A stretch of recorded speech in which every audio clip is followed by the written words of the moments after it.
त्याची तरतूद आता सांगितलं 560 कोटीचे 60 कोटी सुद्धा दिले नाही तर त्याचं उद्घाटन जाऊन आपण करायचं कशासाठी. काय काय लोकांना असा काय उद्घाटण्या रोग झालाय उद्घाटणी, आणि ही रोग जी आहे ती साधारणतः निवडणूक जवळ आल्यावरच होतो. कशाचा माझा एवढा. अरे ज्या मतदाराने तुम्हाला आमदार म्हणून बसवलं, 5 वर्ष तुम्हाला काम करायची संधी दिली नाही की नसताना, त्या मतदाराला तुम्ही जर तिथं विचारलेल्या एखाद्या प्रश्नात जर तुम्ही चावणाऱ्या कुत्र्याची बाईट घेतली का म्हणून विचारता, ह्याच्यापेक्षा काय म्हणजे तुमच्या कौतिक. आणि भारतीय जनता पार्टीच्या बापाच्या घरचा पैसा खर्च असते आणि पार्टीच्या नावाखाली उद्घाटनाचा कार्यक्रम बरंच लोक काय मूर्खायचं का. मला काय म्हणायचंय, पाणी खरंच आलं समजा 21 TMC, तुम्हाला बी दिसणार आहे, त्यांना बी दिसणार आहे, लोकांना बी दिसणार आहे. आल्यावर काय नारळ फोडायचंय, उद्घाटन करायचं ती करावं, काय माझं त्याच्यात दुमत नाही. पाणी तिकडच त्या पंपात लाईट ना फिट, उद्घाटन मंडप टाकून कशाचं करायचं तीच मला कळलं नाही नेमकं. म्हणजे कशासाठी करायचंय.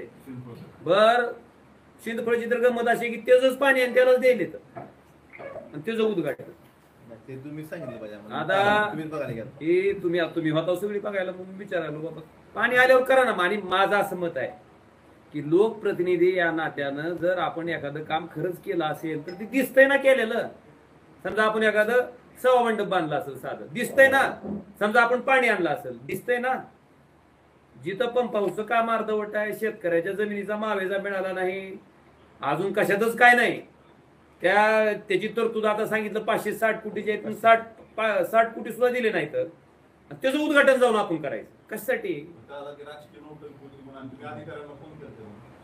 मला एक त्याला संतोष म्हणजे माझा प्रश्न आहे, तो जर काम प्रशस्ती अधिकारी करत असेल तर आपण लोकप्रतिनिधी खासदार आपल्या त्या कार्यक्रमाचं निमंत्रण होतं का. सगळ्यात महत्वाचं काय काय लोकांना असा काय उद्घाटण्या रोग झालाय उद्घाटणी, आणि ही रोग जी आहे ती साधारणतः निवडणूक जवळ आल्यावरच होतो. आणि ती रोग इतका भयंकर आहे की आता त्या वरोडा रस्त्याने मी रोज जातो येतोय, ती टिपर मला रोज दिसते. तर कुठले रेल्वेचं काम करायला आलेली रोज बघतोय की मी जाताना, आता महिनाभर बघतोय. पण आपली गाव इच्छा झाली नाही जाऊन एखादं नारळ फोडवून हे उद्घाटन झालंय भूमिपूजन झालं म्हणून सांगायचं कशाला. पण मला ती बी माहित नाही की राज्य सरकारकडे जर रेल्वे डिपार्टमेंट हस्तांतरित केलं असतं तर केंद्र सरकारला विचारणार आहे मी, किंवा तुम्ही हस्तांतर वगैरे केलंय का रेल्वे विभागाचं राज्य सरकारकडं. ही मासे तिथं गेले आणि जिथं साईड नाही राणापाटीत तिथं गेले, आणि जिथं साईड नाही तिथंच त्या ह्याला उकर इथं का उकर साईड ना उकर ती नसते का दुसऱ्याच्या लग्नात बुंदी घे, तिथं पोट बी भरलेलं असतं तरी घे. तर तिथं उकरायला लावलं जिथं साईडच नाही तिथं आणि तिथं सांगितलं की भूमिपूजन पार पाडलं. काय किलोना प्रयत्न आहे, किती कुत्तर रोड आहे, कशासाठी आहे. सगळं प्रत्यक्षात आल्यावर ज्या रेल्वेसाठी ह्या बहादराने एकही मिटिंग घेतली नाही, त्या रेल्वेच्या माझ्याकडे प्रोसिडिंगवर 14 बैठका आहेत ह्याच्या भूसंपादनाच्या. पण तरी पण ज्या रेल्वे प्रकल्पामध्ये शेतकऱ्याच्या जमिनी कवडी मोलदारानं घेतल्या गेल्या, शेतकऱ्याच्या अन्नात त्या ठिकाणी माती टाकायचं काम झालं, त्या प्रकल्पाचं उद्घाटन झालं म्हणून आपण सांगायचं. आणि ह्याच राणा पाटलानं प्रेसला दिलं होतं की थेट खरेदीनच त्या ठिकाणी भूसंपादन होणार आहे. झालं का भूसंपादन थेट खरेदीनं. इकडं थेट खरेदीनं होणार म्हणून लोकांना गाफील ठेवलं. मला सांगा स्वतः राणा पाटलाची जर जमीन त्यात जात असते आणि ज्या जमिनीला हायवेला त्या ठिकाणी भाव मिळाले त्या पद्धतीच्या पेक्षा 10% 5% सुद्धा जर दर मिळत नसते तर त्या शेतकऱ्याचं वाईट वाटणं, त्याच्या आयुष्याची कमाई गेल्यानंतर त्याला दुःख होणं, तर त्या शेतकऱ्याची जाणीव बघायची नाही का आपण लोकप्रतिनिधी म्हणून. त्याच्याबद्दल नाही का बोलायचं आपण. लोकांना फसवलं आणि इकडे आवाज करून टाकले रेल्वेच्या विभागाची. ही वस्तुस्थिती आहे. त्याच पद्धतीनं आता ती झालं. पुन्हा दुसरं तिकडे गेले कुठलं पाण्याचं उद्घाटन करायला, कुठं शिंदफळ. आणि मला एक लक्षात की आपण लोकप्रतिनिधी आहेत, आपण काय हवेतून पडला काय होय.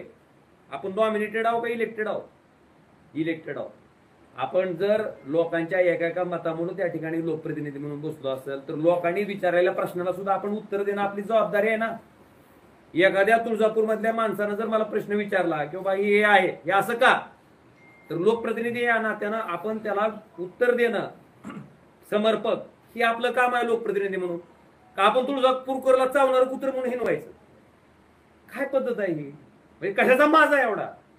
अरे ज्या मतदाराने तुम्हाला आमदार म्हणून बसवलं, 5 वर्ष तुम्हाला काम करायची संधी दिली लायकी नसताना, त्या मतदाराला तुम्ही जर तिथं विचारलेल्या एखाद्या प्रश्नाला जर तुम्ही चावणाऱ्या कुत्र्याची बाईट घेतली का म्हणून विचारता, ह्याच्यापेक्षा काय तुमची म्हणजे तुमच्या बौद्धिक कोतीची करावी तेवढी किंवा कमी? आणि मी खात्रीनं सांगतो, अशा पद्धतीनं जर कुठल्या लोकप्रतिनिधीला माज आला असेल तर त्याचा माज जिरवायचं काम लोकशाहीच्या माध्यमातून करतात. आज मला आपल्या सगळ्याला सांगायचंय की लोकसभेच्या निवडणुकीत स्वतःचा मतदारसंघ म्हणून जणू स्वतःची जहागीर, तुळजापूर म्हणजे काय बघायचंच नाही, आपलंच आहे, सगळी जहागीर असल्यासारखं वाटत होतं. पैशाचा बेसुमार वापर केला, सगळ्या यंत्रणेचा वापर केला. एवढं करून सामान्य लोकांना लोकशाहीच्या माध्यमातून 55,000 मताची लीड, मताधिक्य स्वतः आमदार असलेले राणा पाटील त्यांच्या मतदारसंघातनं जर लोकसभेला मला देत असतील तर खऱ्या अर्थानं तिथं लोकप्रतिनिधी म्हणून काम करणाऱ्या माणसानं स्वतःच्या केलेल्या कामाचं आत्मपरीक्षण करण्याची जबाबदारी त्यांची होती. त्याच्याबद्दल बोलायचं नाही. आणि लोकांना जर अशी हीन वागणूक द्यायची असेल, नीच पातळीचं बोलणं जर त्या ठिकाणी सांगायचं असेल तर मला वाटतं ह्याच्यापेक्षा दुसरं जिल्ह्याचं दुर्दैव असू शकत नाही. आणि सामान्य जनता निश्चितपणे ह्या गोष्टीचा हिशोब जेव्हा कधी संधी लोकशाहीच्या मार्गाने मिळते त्यावेळेस घेतल्याशिवाय राहणार नाही. सिंधपळला उद्घाटन नव्हतं. होय, मी अधिकाऱ्याला त्यांना बरं झालं कळालं. नाही तुम्ही बरं झालं शोधपत्र काहीतरी तुमचा महत्वाचा विषय आहे, तुम्ही शोध घ्या त्याचा. मी अधिकाऱ्याला ह्यासाठी फोन केला की बाबा रे म्हणलं सदरचं काम पूर्ण झालंय का? ती म्हणले नाही. म्हणलं सदरचं पाणी बाळा नावाचं एक पुढे यायला लागलं. बाळाचा अर्थ काय? आता सोलापूरच्या मतदारांनी दाखवलंय काय असते बाळा ती? तुम्हाला अधिकाऱ्यांनी सांगितलं का तिथं उद्घाटन होणार आहे म्हणून? मला माहिती आहे. आता कसं आहे, नाही, नाही, उद्घाटन मला नव्हतं. नाही, एक लक्षात घ्या, एखाद्या विकास कामाचं उद्घाटन जर करायचं असेल तर प्रशासन कशा पद्धतीनं करतं? मला वाटतं की पत्रकार म्हणून तुम्हाला काही शोध पत्रकारिता करायची आवश्यकता नाही. ते प्रोटोकॉल ड्यू प्रोटोकॉल आहे की त्या संबंधित विभागाचा मंत्री असेल, त्या संबंधित विभागाचा पुन्हा राज्यमंत्री असेल, त्या संबंधित जिल्ह्याचा पालकमंत्री असेल, त्या संबंधित जिल्ह्याचा खासदार असेल, त्या संबंधित जिल्ह्याचे लोकप्रतिनिधी असतील, या सगळ्यांना निमंत्रित केलं जाते आणि मग पत्रिका काढून त्या ठिकाणी सविस्तर निमंत्रण दिलं जाते आणि मग कार्यक्रम पूर्ण केला जातो. म्हणजे अशा पद्धतीने उद्घाटनाची प्रथा आहे. मला वाटतं ती का होते राज्यमंत्री होते, खातं होतं का नाही मला माहित नाही प्रोटोकॉलचं, पण त्यांना माझ्यापेक्षा जास्त अभ्यास असेल. अशी परिस्थिती असताना ह्या पद्धतीने उद्घाटनाची पद्धत असते. हे मी पहिल्यांदाच ऐकलं की जायचं आणि भारतीय जनता पार्टीच्या बापाच्या घरचा पैसा खर्च असल्याने पार्टीच्या नावाखाली उद्घाटनाचा कार्यक्रम. बरंच लोक काय मूर्ख आहेत का?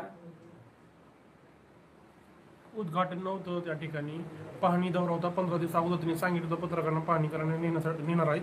या विरोधकांनी राजकारण केलंय त्या ठिकाणी येऊन, असं त्यांचं म्हणणं आहे. नारळ फोडलाय. आणि त्याच्या पाठीमागं तुम्ही आहात पूर्ण.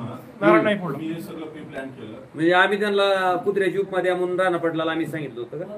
गोंधळ घालल्यानंतर आपण नाही, राणा पाटलाला आम्ही सांगितलं होतं का कुत्र्याची उपमा द्या म्हणून? पहिल्यांदा क्रिया कुणी केली? साहेब आम्ही बी लोकप्रतिनिधी आहेत. आम्हालाही एखाद्या गावात जर काम नाही झालं तर लोक जाब विचारतात ना लोकशाहीमध्ये. लोकांनी जाब विचारायचं आणि लोकप्रतिनिधींना उत्तर द्यायचं, हीच पद्धत असते. जाब विचारणाऱ्या माणसाला जर आपण कुत्र म्हणून हिनवत असू तर ह्याच्यापेक्षा तुमच्या बौद्धिक दिवाळखोरीचा काय विचार करावा? नाही, तुम्हाला अधिकाऱ्यांनी माहिती दिली का उद्घाटन होतं का? उद्घाटन होतं का? न होतं जर बाबा उद्घाटन न होतं ती निस्ता मी सांगितलं की उद्घाटन रोग आहे म्हणून. बरं ती जाऊ द्या. आता अजून तुमचा ताज सांगतो तुम्हाला.